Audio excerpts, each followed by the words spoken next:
প্রায় 7 বছর আগে ধসের কবলে পড়ে মৃত্যু হয়েছিল এক যুবতীর। শোকের ছায়া নেমে এসেছিল গোটা এলাকায়। সেই থেকে কার্যত আতঙ্কে দিন কাটাচ্ছেন স্থানীয় বাসিন্দারা।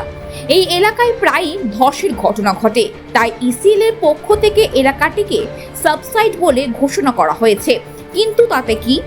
এখনো সে আতঙ্কেই দিন কাটাচ্ছেন আসানসোলের শাকতরিয়া মৌজার শিশুবাগান এলাকার বাসিন্দারা।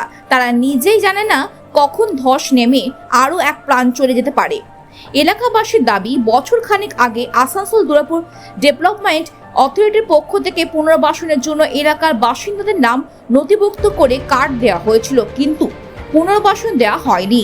তাদের আরও অভিযোগ, ইসিএল কর্তৃপক্ষকে জানিয়েও কোনো লাভ হয়নি। एक लड़की इसमें चला गया मेरा भगनी, उसी में मृत्यु हो गया उसका। कोई सुनवाई नहीं। हम लोग का घर गिर गया तो हम लोग बोले एगो तिरपाल देने के लिए, तो तिरपाल दे रहा मोटा मोटा पार्टी को, हम लोग को नहीं मिलते। बहुत डर है। हम लोग रात और बैठा रहते हैं। आके चेक करना ना। আমরা চাই কি একটু ভালো করে একটু বাড়ি দিয়ে দে, ভালো করে। আর কোনো চাই না, কোনো জায়গা দেখে। কাউন্সিলর কে এই সব জিনিস কি আপনারা জানিয়েছেন এই এমএলএ কে? কিন্তু ইলেকশনের টাইম সব আসবে, ইলেকশনের পরে তারপর ইলেকশন নিয়ে নিবে, তারপরে কোনো দেখা যাবে না কিনে। কবে মিলবে ধসের আতঙ্ক থেকে রেহাই? আদৌ কি পুনর্বাসনের ব্যবস্থা হবে? এমনই নানা প্রশ্ন উঠতে শুরু করেছে এলাকাবাসীদের মনে। আসানসোল থেকে রাহুল পাসওয়ানের রিপোর্ট, খবর বাংলা।